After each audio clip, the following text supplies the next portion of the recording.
கரூர் மாவட்டம் தலவாபாளையத்தில் தேசிய நெடுஞ்சாலையில் கார் ஒன்று திடீரென தீப்பிடித்து எரிந்த சம்பவம் பெரும் பரபரப்பை ஏற்படுத்தியுள்ளது. இது தொடர்பான முழு விவரங்களோடு இணைகிறார் நமது செய்தியாளர் நடராஜன். வணக்கம் நடராஜன். தற்போது கார் தீப்பற்றி எரிந்த கார் முற்றிலும் தீ அணைக்கப்பட்டு விட்டதா? தற்போது அங்கு இருக்கக்கூடிய கள நிலவரங்கள். வணக்கம். கரூர் மாவட்டம் ராயனூர் பகுதியை சேர்ந்த காமராஜ் என்பவர் தன்னோட ஆல்டோ காரை சர்வீஸ்க்காக கரூர்ல உள்ள ஒரு தனியார் சர்வீஸ் நிலையத்துல சர்வீஸ்க்காக விட்டுருக்காரு.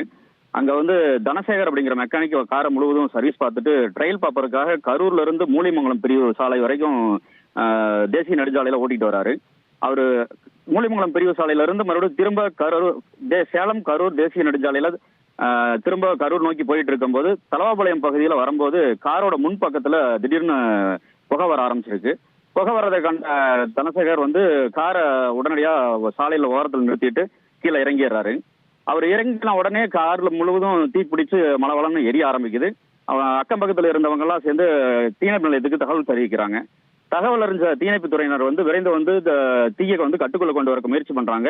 அதுக்குள்ள கார் பாத்தீங்கன்னா முழுவதுமே எரிஞ்சு நாசமாயிருது.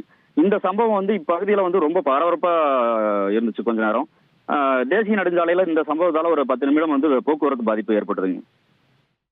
உங்கள் முழு விவரங்களுக்கு நன்றி நடராஜன். தந்தி டிவியை உங்கள் கேபிள் டிவி ஆபரேட்டரிடம் இலவசமாக கேட்டு பெறுங்கள்.